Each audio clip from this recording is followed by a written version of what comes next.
আসসালামু আলাইকুম ওরহমতুল্লাহি ওবরাকাতু। দাখিল ২৭ এবং ২৮ ব্যাচের পরীক্ষার্থীরা, আজকে আমি তোমাদেরকে দাখিল হাদিস শরীফের ৩য় অধ্যায়, এই অধ্যায় থেকে আমরা একটা শিওর শর্ট প্রশ্ন নিয়ে আলাপ আলোচনা করতে চাই। ইনশাআল্লাহ আশা করি তোমাদের দাখিল ২৭ হাদিস শরীফ পরীক্ষা দেখবা এই হাদিসটা চলে এসেছে। তো চলো এই হাদিসটা কিভাবে আমরা পড়ব, কিভাবে অনুবাদ করব, কিভাবে লিখব এবং তাহকিকগুলো দেখব, তারপরে সংশ্লিষ্ট যে প্রশ্ন আছে এগুলো আমরা খুব সুন্দরভাবে সলভ করব। তো চলো আমরা শুরু করি। যে এই হাদিসটা দেখো, একটু অনুবাদটা একটু দেখো। আচ্ছা, অনুবাদ লেখার আগে তোমাদের যে কাজ করতে হবে সেটা হচ্ছে একটা ভূমিকা লিখতে হবে। 2 থেকে 3 লাইনের মধ্যে যদি ভূমিকাটা লেখো এটা অনেক বেটার হয়, ঠিক আছে? তারপরে ভূমিকা লেখার পর উৎস সংকলন লিখবা, অর্থাৎ এই যে হাদিসটা, এই হাদিসটা কোথা থেকে আনা হয়েছে। আর মজার বিষয় হচ্ছে তোমাদের প্রশ্নপত্রের মধ্যেই লেখা থাকে যে মুত্তাফাকুন আলাইহি, তারপরে রাওয়াহু তিরমিজি, রাওয়াহু নাসাই, এভাবে সুন্দরভাবে লিখবা, ঠিক আছে? উচ্চ সংকলন। তারপর লিখবা সাবলীল অনুবাদ, অর্থাৎ এই যে হাদিসটা আছে হাদিসটার অনুবাদ লিখবা। একদম শেষে গিয়ে একটা খাতেমা, একটা উপসংহার লিখবা, ঠিক আছে? এই হাদিসটা আমাদের মানব জীবনে কিভাবে উপকার করতেছে একটা ভূমিকা লিখবা, তাহলে আশা করি তোমরা পূর্ণাঙ্গ নাম্বার পাবা। সুতরাং যদি তুমি সময় স্বল্পতার কারণে শুধুমাত্র অনুবাদ লেখো তাহলে পূর্ণাঙ্গ নাম্বার তুমি পাবা না। বুঝতে পেরেছো? প্রথমে কি করবা তাহলে?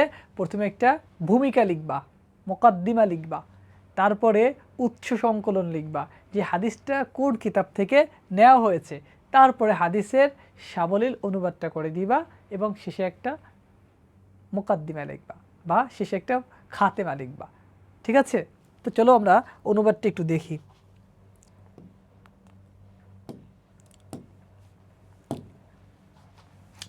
আন আবি সাঈদিন আল খুদরি রাদিয়াল্লাহু তাআলা আনহু, হযরত আবু সাঈদ খুদরি রাদিয়াল্লাহু তাআলা আনহু থেকে বর্ণিত। দেখো এখানে ঘটনাটা একটু রিলেট করো, ঠিক আছে? এখানে আবু সাঈদ রাদিয়াল্লাহু তাআলা আনহু এবং আবু মুসা আল আশআরী রাদিয়াল্লাহু তাআলা আনহু এর মধ্যকার একটা ঘটনা, ঠিক আছে? অর্থাৎ হাদিসের অনুবাদটা পড়লেই তুমি বুঝতে পারবা। অর্থাৎ একবার আবু মুসা আশআরী রাদিয়াল্লাহু তাআলা আনহুকে ওমর ইবনুল খাত্তাব রাদিয়াল্লাহু তাআলা আনহু ডেকে পাঠিয়েছে। তো তিনি গিয়েছিলেন, গিয়ে ওমর রাদিয়াল্লাহু তাআলা আনহুর কাছে 3 বার সালাম দিয়েছেন। সালাম দেওয়ার পরে সে ফিরে এসেছেন।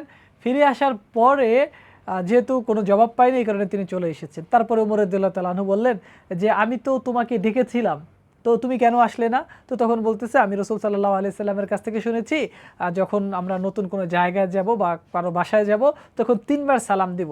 3 বার সালামের উত্তর যদি না পাও তাহলে তুমি ফিরে আসো, ঠিক আছে? তো ওমর রাদিয়াল্লাহু তাআলা আনহু একজন খলিফা, তিনি তারপরে বললেন যে তুমি যে এই কথাটা বলতেছো এই কথার কোনো প্রমাণ আছে, কোনো ভিত্তি আছে? তো বলতেছে হ্যাঁ আমার ভিত্তি আছে। তো তাহলে তাহলে তুমি একজন সাক্ষী নিয়ে আসো, আমরা ব্যাপারটা নিয়ে আলাপ আলোচনা করব। তো তখন ওমর রাদিয়াল্লাহু, তখন আবু মুসা আশআরী রাদিয়াল্লাহু তাআলা আনহু আবু সাঈদ খুদরি রাদিয়াল্লাহু তাআলা আনহুকে নিয়ে গেলেন এবং তিনি সাক্ষ্য দিলেন, ঠিক আছে? তো এখানে ঘটনাটা হচ্ছে আবু সাঈদ রাদিয়াল্লাহু তাআলা আনহু বর্ণনা করতেছে, আবু সাঈদ খুদরি রাদিয়াল্লাহু তাআলা আনহু এবং আবু মুসা আশআরী এবং ওমর রাদিয়াল্লাহু তাআলা আনহুম এদের মধ্যকার একটা ঘটনা। তো ঘটনাটা বর্ণনা করতেছেন কে? হাদিসটা বর্ণনা করতেছেন কে? আবু সাঈদ খুদরি রাদিয়াল্লাহু তাআলা আনহু তিনি বর্ণনা করতেছেন। তিনি বলতেছেন ক্বালা, ঠিক আছে? তিনি বলেন আতানা আবু মুসা, আমাদের কাছে আতা আসলেন, আতার ফাইলকে আবু মুসা, আর না মানে হচ্ছে কি আমাদের কাছে আসলেন মাফউলুন বিহি, যে আমাদের কাছে আবু মুসা আল আশআরী রাদিয়াল্লাহু তাআলা আনহু আসলেন। এসে তিনি বলতেছেন ক্বালা, তিনি বলতেছেন এখানে ক্বালার কায়েলকে, ক্বালার কায়েল হচ্ছে আবু মুসা আশআরী রাদিয়াল্লাহু তাআলা। তিনি বলতেছেন যে ইন্না, নিশ্চয়ই, ইন্না হচ্ছে আল হারফুল মুশাব্বাহ বিল ফিআল, যে ইন্না উমারা, এখানে এক পেশ হবে, ঠিক আছে? ইন্না উমারা, নিশ্চয়ই, নিশ্চয়ই, ইন্না আল হরফুল মুশাব্বাহ বিল ফিল, এরপরে সব সময় তার যে ইসিমটা আছে ইসিমটা সব সময় কি হয়? ফাতহা হয়। তো ইন্না উমারা, নিশ্চয়ই ওমর, আর সালা পাঠিয়েছেন, কি পাঠিয়েছেন? ইলাইয়া, আমার কাছে বার্তাবাহক পাঠিয়েছেন। কেন বার্তাবাহক পাঠিয়েছেন? আন উতিয়াহু, যেন আমি তার কাছে যাই, বা ওমর রাদিয়াল্লাহু তাআলা আনহু আমার কাছে বার্তা পাঠিয়েছেন, খবর পাঠিয়েছেন যেন আমি তার কাছে যাই। এখানে হু এর মার্জি হচ্ছে কে? হু এর মার্জি হচ্ছে ওমর। আরসালা, ঠিক আছে, আরসালা ইলাইয়া, আরসালার যে ফাইল আছে সেও ওমর, ঠিক আছে। তারপরে ফা আতাইতু, তো আবু মুসা আশআরী রাদিয়াল্লাহু তাআলা আনহু ঘটনাটা বলতেছেন, ফা আতাইতু, আমি আসলাম, কার কাছে আসলাম, আতাইতু এর ফাইলকে আবু মুসা আশআরী রাদিয়াল্লাহু তাআলা আনহু, বা বাহু, এ বা বাহু হচ্ছে ওমর রাদিয়াল্লাহু তাআলা আনহুর দরজায় বা ওমর রাদিয়াল্লাহু তাআলা আনহুর মজলিসে বা তার ঘরে আমি আসলাম। ফাসাল্লামতু, তখন আমি অতঃপর আমি সালাম দিলাম, কয়বার, সালাসান, কয়বার সালাম দিলাম, 3 বার সালাম দিলাম। ফালাম ইউরদ্দ আলাইয়া, ফালাম ইউরদ্দ আলাইয়া, কিন্তু আমার সালামের জবাব দেওয়া হলো না। ফালাম ইউরদ্দা আলাইয়া, আমার সালামের জবাব দেওয়া হলো না। ফা রাজাতু, তিনি বলতেছেন ফা রাজাতু, এরপরে আমি ফিরে আসলাম। কে ফিরে আসলো? আবু মুসা আল আশআরী। ফাকালা, তারপর তিনি বললেন, ফাকালা, এখানের কলা হচ্ছে আবার ওমর। তখন ওমর রাদিয়াল্লাহু তাআলা আনহু বললেন, মা মানাআক, তোমাকে কোন জিনিস নিষিদ্ধ করলো, আন তাতিনা, আমাদের কাছে আসতে তোমাকে কে নিষেধ করলো? তারপরে ফাকুলতু, তখন এখানে কুলতুর কায়েল হচ্ছে আবু মুসা আশআরী। ফাকুলতু বললেন যে ইন্নী আতাইতু, আমি তো নিশ্চয়ই আমি এসেছিলাম। ফাসাল্লামতু সালাসান, তারপরে আমি তো তোমাকে 3 বার সালাম দিয়েছিলাম। ফাসাল্লামতু আলা বাবিক, আপনার যে দরবার আছে, আপনার যে মজলিস আছে, ওখানে এসে আমি 3 বার সালাম দিয়েছিলাম। ফালাম তারুদ্দু আলাইয়া, কিন্তু আপনারা আমার সালামের জবাব দেননি। ফারাজাতু, এই কারণে আমি কি করেছি, ফিরে গিয়েছি, ঠিক আছে। ওয়াকাদ ক্বালা লি, আর ক্বালা লি, আমাকে বলেছেন, ক্বালার সাথে সবসময় লাম সিলা আসে, রাসূলুল্লাহ সাল্লাল্লাহু আলাইহি সাল্লাম, যে আমাকে রাসূল সাল্লাল্লাহু আলাইহি সাল্লাম বলেছেন। তাহলে ক্বালার কায়েলকে, ক্বালার কায়েল হচ্ছে রাসূলুল্লাহ সাল্লাল্লাহু আলাইহি ওয়াসাল্লাম। ইদা, ইদা হচ্ছে হারফুশ শর্ত, ইদা যখন, ইদাস্তাআযানা আহাদুকুম, যখন তোমাদের কেউ অনুমতি চায়, কয়বার, সালাসান, 3 বার। ফালাম ইউযান, কিন্তু তাকে অনুমতি দেওয়া হয় না, ঠিক আছে। ফালইয়ারজি, তাহলে সে যেন ফিরে যায়। ফাকালা উমারু, তখন ওমর রাদিয়াল্লাহু তাআলা আনহু বললেন, আকিম আলাইহি আল বাইয়িনা, তুমি যে কথাটা বলছো, রাসূল সাল্লাল্লাহু আলাইহি সাল্লামের রেফারেন্সে তুমি যে কথাটা বলছো, এটার উপর তুমি দলিল পেশ করো, বাইয়িনা পেশ করো। আকিম আলাইহি আল বাইয়িনা, আলাইহি, হা কোন দিকে ফিরলো, এই যে তিনি যে কথাটা বলছেন, এই কথাটার উপর তুমি বাইয়িনা পেশ করো। ক্বালা আবু সাঈদ, এখন আবু সাঈদ খুদরি রাদিয়াল্লাহু তাআলা আনহু, অর্থাৎ হাদিসের যে বর্ণনাকারী, তিনি বলতেছেন, ক্বালা আবু সাঈদ ফাকুমতু মাহু, তখন আমি তার সাথে গেলাম, আমি তার সাথে গেলাম। মাহুকে, মাহু হচ্ছে আবু মুসা আল আশআরী, এখানে কুমতু কে, কুমতুর কায়েল, কুমতুর ফাইলকে, ফাইল হচ্ছে আবু সাঈদ, আর এখানে মাহু কার সাথে গেলাম, গেলাম আবু মুসা আল আশআরীর সাথে, বুঝলা। তারপরে ফাযাহাবতু ইলা উমর, এবং ওমর রাদিয়াল্লাহু তাআলা আনহুর কাছে গেলাম। ফাশাহিদতু, তারপর আমি কি করলাম ভাই, তারপরে আমি এই ব্যাপারে সাক্ষ্য দিলাম। আর হাদিসটা বর্ণনা হয়েছে মুত্তাফাকুন আলাইহি, মুত্তাফাকুন আলাইহি সম্পর্কে আলোচনা আসতেছে। তারপর আমি বলি যে হাদিসটা ইমাম বুখারী এবং ইমাম মুসলিম রাহিমাহুল্লাহ তাআলা উভয় বর্ণনা করেছেন, সেটাকে বলা হয় মুত্তাফাকুন আলাইহি। তাহলে তোমরা সুন্দরভাবে হাদিসের অনুবাদটা করবা। দেখো এখানে হাদিসের অনুবাদটা আছে, তোমরা চাইলে একবার দেখে নিতে পারো। এবার তোমাদের দ্বিতীয় যে প্রশ্ন আছে, যে সংক্ষেপে উত্তর দাও, সংক্ষেপে কি করো, উত্তর দাও। চলো আমরা এই হাদিসের রিলেটেড যে প্রশ্নগুলো আছে একবার সংক্ষেপে দেখে নেই, ঠিক আছে। 1 নম্বর প্রশ্ন হলো যে 3 বার অনুমতি প্রার্থনা করার রহস্য কি, অর্থাৎ 3 বার কেন অনুমতি চাইতে হবে, 4 বার 5 বার কেন চাওয়া লাগবে না, ঠিক আছে। বা এইটা আসতে পারে পরীক্ষায়, প্রশ্নটা এভাবে থাকতে পারে, অথবা হাদিসে 3 বার অনুমতি চাওয়ার কথা উল্লেখ করার কারণ কি, ব্যাখ্যা করো। তো চলো আমরা একটু ব্যাখ্যাটা একটু দেখি। 1 নম্বর হচ্ছে 3 বার সালাম দেওয়ার রহস্য কি, ঠিক আছে। তো 3 বার সালাম দেওয়ার রহস্য হচ্ছে, একবার হচ্ছে আল উলা লিত তাআরুফ, প্রথমবার যে সালামটা দিব এটা হচ্ছে লিত তাআরুফ, অর্থাৎ পরিচয়ের জন্য, যে আমি যে আপনার কাছে এসেছি, আপনার দরজায় এসেছি, সালাম দেওয়ার কারণে আমার কণ্ঠস্বরটা বা আমার পরিচয়টা যেন জানানো হয়ে যায় যে আমি আপনার কাছে এসেছি। তো প্রথমটা হচ্ছে আল উলা লিত তাআরুফ, অর্থাৎ পরিচিত এবং আগমনের বার্তা দেওয়ায় প্রথমবার সালামটা দিতে হবে। তো প্রথম সালাম দেওয়ার রহস্য কি, প্রথম সালাম দেওয়ার রহস্য হচ্ছে আমি যে আপনার কাছে এসেছি, এইটা প্রথমবার সালাম দেওয়ার মাধ্যমে বলতে হবে। তাহলে এটাকে বলা হয় আল উলা লিত্তাআরুফ, প্রথমটা হচ্ছে পরিচয় দেওয়ার জন্য। তো দ্বিতীয়বার সালাম কেন দেওয়া লাগবে? আর তানিয়াতুল লিত্তাআম্মুল, তাআম্মুল মানে হচ্ছে চিন্তা ভাবনা করার সময় দেওয়া, যে আপনি এসেছেন ঠিক আছে, এখন কি আমি আপনার সাথে সময় দিতে পারবো কি পারবো না, এই ব্যাপারটির মাইন্ড সেট আপ করতে হবে, ঠিক আছে।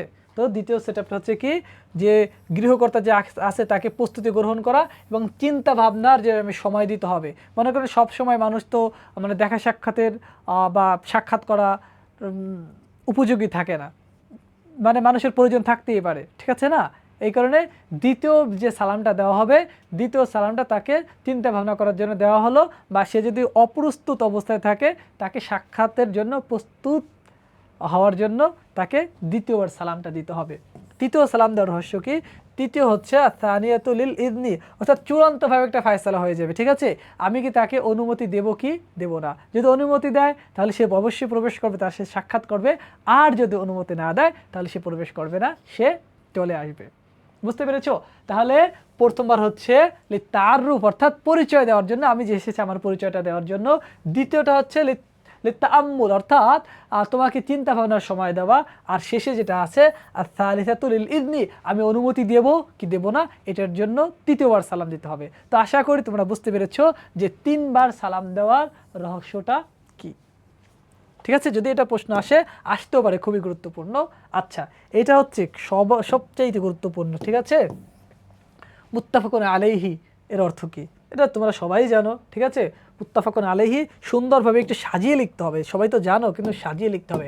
এক নম্বর হচ্ছে শাব্দিক অর্থ লিখবা, এটা বাবে ইফতিআল থেকে এসেছে এবং এটা ইসমে মাফউলের ওজনে, অর্থাৎ ইসমে মাফউল হয়, ইসমুল মাফউল মানে কি, মানে কর্ম, ঠিক আছে।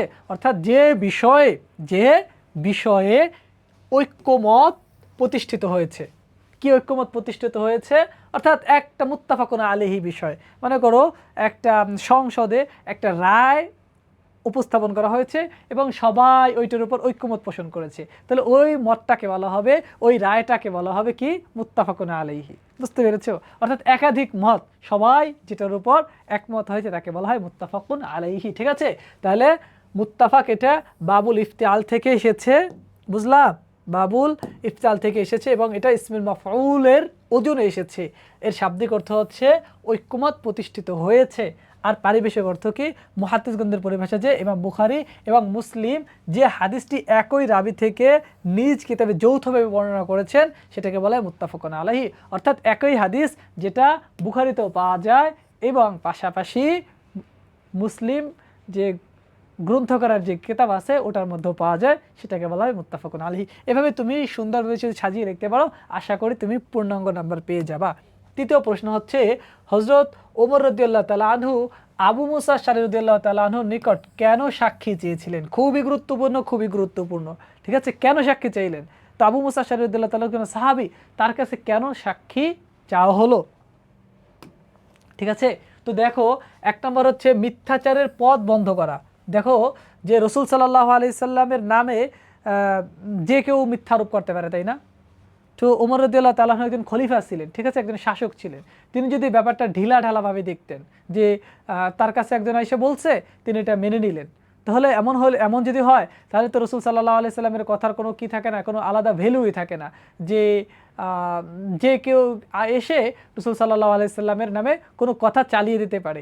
এই কারণে এই যে মিথ্যাচারের পথটা যেটা আছে এইটা বন্ধ করার জন্য, ঠিক আছে, মানে যে কেউ আল্লাহ রাসূল সাল্লাল্লাহু আলাইহি সাল্লামের কোনো কথা বললে এবং সেটা যদি অপরিচিত হয় বা আগে যদি কেউ না শুনে থাকে, তাহলে সেটার উপর প্রমাণ চাওয়া হবে, যাতে করে এইটা যে রাসূল সাল্লাল্লাহু আলাইহি সাল্লাম বলেছেন এটার উপর আমরা কনফার্ম হতে পারি এবং এটা যে রাসূল সাল্লাল্লাহু আলাইহি সাল্লামের হাদিস এটার জন্য আমরা নিশ্চিত হতে পারি। এই কারণে ওমর রাদিয়াল্লাহু তাআলা আনহু কী করেছেন?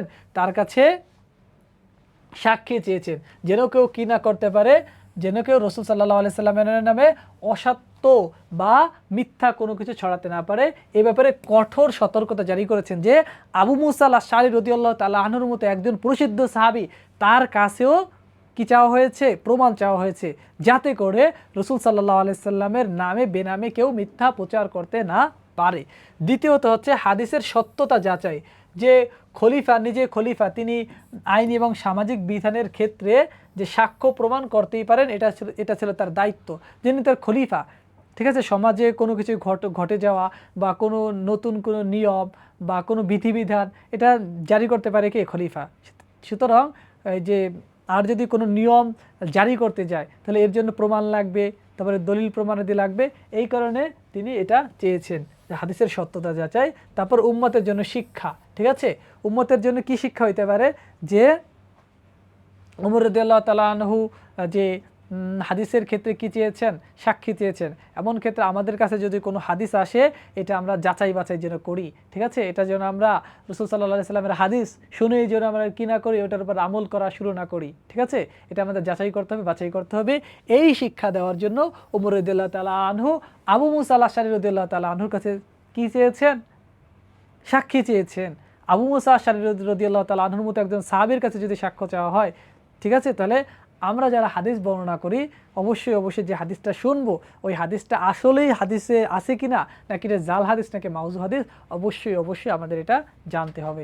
এই কারণে আবু মুসা আশআরী রাদিয়াল্লাহু তাআলা আনহু কাছে সাক্ষী চাওয়া হয়েছে। আচ্ছা, তারপরে ইদাস্তাআযানা আহাদুকুম, যখন তোমাদের কাছে কেউ অনুমতি চায়, কয়বার? থালাসান, ফালাম ইউযান লাহু, তাকে যদি অনুমতি না দেওয়া হয়, ফালইয়ারজি, তাহলে যেন সে ফিরে যায়। এটার ব্যাখ্যা তোমাদেরকে চাওয়া হয়। চলো, এর ব্যাখ্যা কেন চাওয়া হয়? এটা হচ্ছে ব্যক্তিগত গোপনীয়তা যে আছে, ব্যক্তিগত গোপনীয়তা এটা রক্ষার ক্ষেত্রে, অর্থাৎ অনুমতি না পেয়ে অপরের গৃহে প্রবেশ করা সম্পূর্ণ নিষেধ। ঠিক আছে, অর্থাৎ একজনের বাসায় গিয়ে সে অনুমতি চেয়েছে, ঠিক আছে, তারপরে অনুমতি দিল না, তাহলে তাকে ফিরে আসতে বলা হয়েছে, বা 3 বার সালাম দেওয়ার পরে তার ফিরে আসতে বলা হয়েছে। কেননা প্রত্যেকটা ব্যক্তির কি আছে ভাই? প্রত্যেকটা ব্যক্তির একটা অধিকার আছে। সে চাইলে তার ঘরে কাউকে অনুমতি দিতে পারে, আবার নাও দিতে পারে। প্রত্যেকটা মানুষের একটা প্রাইভেসি আছে। ঠিক আছে, সে চাইলে তাকে অনুমতি দিতে পারে, নাও দিতে পারে। 3 বার সালাম দিয়েছো, সে উত্তর দেয় নাই, মানে সে কোনো কাজে ব্যস্ত আছে বা সে তোমার সাথে সাক্ষাতের অবস্থায় নাই। এই কারণে তোমাকে ফিরে আসতে হবে। বারবার তাকে সালাম দিয়ে তাকে ডিস্টার্ব বা বিরক্ত করা যাবে না। তারপর হচ্ছে সামাজিক শৃঙ্খলা যে আছে এটা রক্ষা করতে হবে। যেমন বিনা অনুমতিতে কি করতে পারবা না ভাই? বিনা অনুমতিতে কারো ঘরে তুমি প্রবেশ করতে পারবা না। ঠিক আছে, এমন একটা হাদিসে আছে, যদি কোনো ব্যক্তি অনুমতি ছাড়া কারো বাড়িতে মানে উকি দেয়, তাহলে হাদিসের মধ্যে আছে যে পাথর মেরে তার চোখটা যেন অন্ধ করে দেওয়া হয়। ঠিক আছে, তাহলে অনুমতি ছাড়া কারো কোনো জিনিস যেমন ধরা যাবে না, এমনকি কারো বাড়িতেও প্রবেশ করা যাবে না। এর কারণে যদি তুমি উল্টাটা করো, যদি 3 বার সালাম দিলা, তুমি মনে করতেছো সে আমাকে অনুমতি দেয় না, আমি জোর করে প্রবেশ করব ঘরে, তাহলে কি হয় ভাই? তাহলে ঘরের মধ্যে বিশৃঙ্খলা তৈরি হয়, একটা সমাজের মধ্যে বিশৃঙ্খলা তৈরি হয়। এই কারণে রাসূল সাল্লাল্লাহু আলাইহি ওয়াসাল্লাম বলেছেন যে যদি তুমি 3 বার সালাম দাও আর সালামের উত্তর যদি না দেওয়া হয় তাহলে তুমি ফিরে আসো। ঠিক আছে, এই ব্যাখ্যাটা তুমি সুন্দরভাবে সাজিয়ে লিখতে পারো। এভাবে লিখবা যে ব্যক্তিগত গোপনীয়তার যে অধিকার আছে এটা সামাজিক শৃঙ্খলা রক্ষা। ঠিক আছে, এইটা যদি লিখবা আর এটার সাথে তুমি সুন্দরভাবে এই ব্যাখ্যাগুলো যদি লিখে আসতে পারো, ইনশাআল্লাহ পূর্ণাঙ্গ নাম্বার তুমি পেয়ে যাবা। তারপরে সাহাবা ইকরাম রাদিয়াল্লাহু তাআলা আনহুম কারা, এবং আবু সাঈদ খুদরি রাদিয়াল্লাহু তাআলা আনহু কি একজন সাহাবী ছিলেন। তো সাহাবী শব্দের অর্থ কি দেখো, সাহাবিয়ুন এটা হচ্ছে এক বচন। ঠিক আছে, সাহাবিয়ুন এর এক বচন হচ্ছে সাহাবা, এর আবিধানিক অর্থ হচ্ছে সাথী বা অনুসারীগণ। এটা তোমাদের জন্য খুবই গুরুত্বপূর্ণ, খুবই গুরুত্বপূর্ণ, তোমাদের এমসিকিউর মধ্যে আসে। আর ইবনে হাজার আসকালানী রাহিমাহুল্লাহ তাআলা বলেছেন, মান লাকিয়া, যে সাক্ষাৎ পেয়েছে, আর নবিয়্যা সাল্লাল্লাহু আলাইহি ওয়াসাল্লাম, নবী করিম সাল্লাল্লাহু আলাইহি ওয়াসাল্লামের সাক্ষাৎ পেয়েছে, কোন অবস্থায়? মুমিন অবস্থায় সাক্ষাৎ পেয়েছে, ওয়ামাতা আলাল ইসলাম, এবং ইসলামের উপরই ইন্তেকাল করেছেন, তাকে বলা হবে সাহাবী। তো সাহাবীর এক বচন, এর বহুবচন হচ্ছে সাহাবা। ঠিক আছে, এর আবিধানিক অর্থ হচ্ছে সাথী বা অনুসারীগণ, আর এটা হচ্ছে পারিভাষিক অর্থ মান লাকিয়ান নবিয়্যা সাল্লাল্লাহু আলাইহি ওয়াসাল্লাম, যে নবী করিম সাল্লাল্লাহু আলাইহি সাল্লামের সাক্ষাৎ পেয়েছেন কোন অবস্থায়? মুমিন অবস্থায় সাক্ষাৎ পেয়েছে, ওমা তাআলাল ইসলাম, এবং ইসলামের উপর ইন্তেকাল করেছেন, তাকে বলা হয় কি? সাহাবী। গুরুত্বপূর্ণ, খুবই গুরুত্বপূর্ণ। ঠিক আছে, আর আবু সাঈদ খুদরি রাদিয়াল্লাহু তাআলা আনহু সাহাবী ছিলেন কিনা? অবভিয়াসলি সাহাবী ছিলেন। তার নাম, বংশ পরিচয়, তার নাম হচ্ছে সাদ, পিতার নাম হচ্ছে মালিক। তিনি মদিনার আনসার গোত্রের একজন বিশিষ্ট মর্যাদাবান এবং কনিষ্ঠ সাহাবী ছিলেন, এবং ইলম অবদান কি? রাসূল সাল্লাল্লাহু আলাইহি সাল্লামের কাছ থেকে তিনি 1170টি হাদিস বর্ণনা করেছেন, এবং তিনি 64 আবার কেউ কেউ বলেছেন এখানে একটু ইখতিলাফ আছে, মতানৈক্য আছে যে ৭৪ হিজরি সনে মক্কায় ইন্তেকাল করেন এবং তাকে জান্নাতুল বাকিতে তাকে দাফন করা হয়। তো এই শর্ট কোশ্চেনগুলো যদি তুমি দেখো আর ভিডিওটা তুমি দেখো, ইনশাআল্লাহ আশা করি এটা তোমাদের তৃতীয় অধ্যায় থেকে যদি কোনো হাদিস আসে তাহলে এইটা খুবই খুবই গুরুত্বপূর্ণ। আচ্ছা, এবার হচ্ছে তাহকিকটা তোমরা একটু দেখবা, ঠিক আছে? আমি এই ভিডিওর স্লাইডটা দিয়ে দেওয়া হবে, তোমরা এই তাহকিকগুলো দেখো, এই তাহকিকগুলো খুবই গুরুত্বপূর্ণ, ঠিক আছে? এই তাহকিকগুলো একটু দেখো। আর আমাদের তাহকিকের একটা ভিডিও আছে, তাহকিকের যে আমরা সিগা এবং বহস নির্ণয়ের একটা টেকনিক দেওয়া আছে, ওই ভিডিওটা তোমরা দেখবা। আশা করি তোমাদের জন্য তাহকিক খুবই খুবই সহজ হয়ে যাবে। তো আজকে এই পর্যন্তই, তোমরা তাহকিকগুলো একটু গুরুত্বের সাথে দেখো, ইনশাআল্লাহ এই হাদিস পরীক্ষা আসতে পারে এবং পরীক্ষা যদি আসে ইনশাআল্লাহ তোমরা যে পূর্ণাঙ্গ নাম্বার আছে এটা তোমরা তুলতে পারবা। তো দেখা হচ্ছে অন্য কোনো ভিডিওতে। আসসালামু আলাইকুম ওয়া রাহমাতুল্লাহি ওয়া বারাকাতুহু।